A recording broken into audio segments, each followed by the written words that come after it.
Le poster géant installé à la devanture du Sénasa, le Centre national des arts, du spectacle et de l'audiovisuel, situait déjà sur la quintessence de cette cérémonie d'hommage.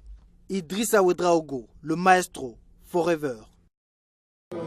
Dans l'enceinte de l'établissement, toute la crème du monde de la culture du Burkina Faso et aussi les autorités politiques. Il ne s'agissait plus de se morfondre sur la disparition de cette figure emblématique du cinéma africain, mais de pérenniser sa mémoire.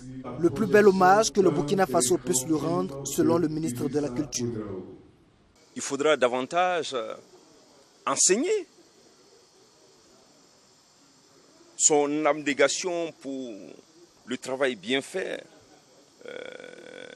Il faudra trouver un moyen de diffuser davantage sa production afin de permettre aux jeunes générations, dont je ne suis pas sûr que beaucoup le connaissent, afin qu'ils constituent, comme je l'ai dit tout de suite, une véritable source d'inspiration. L'hommage, c'est aussi les témoignages émouvants de proches collaborateurs, comme Freddy Denaes, l'un des producteurs de Idrissa Ouedraogo, qui après avoir échoué à obtenir l'autorisation de produire Yamdabo en 1986, a fait preuve de ruse pour produire Yaba 2 ans plus tard. Je lui dis, bon, Idrissa, tu fais celui-là. Tu as déjà commencé, je ne vais pas intervenir maintenant.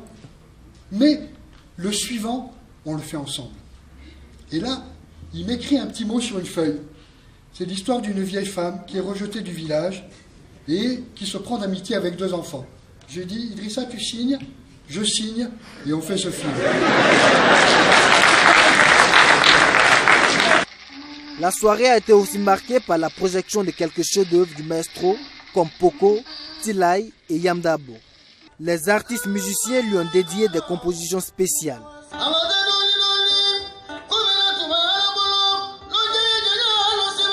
Les griots aussi y sont allés de leur louange.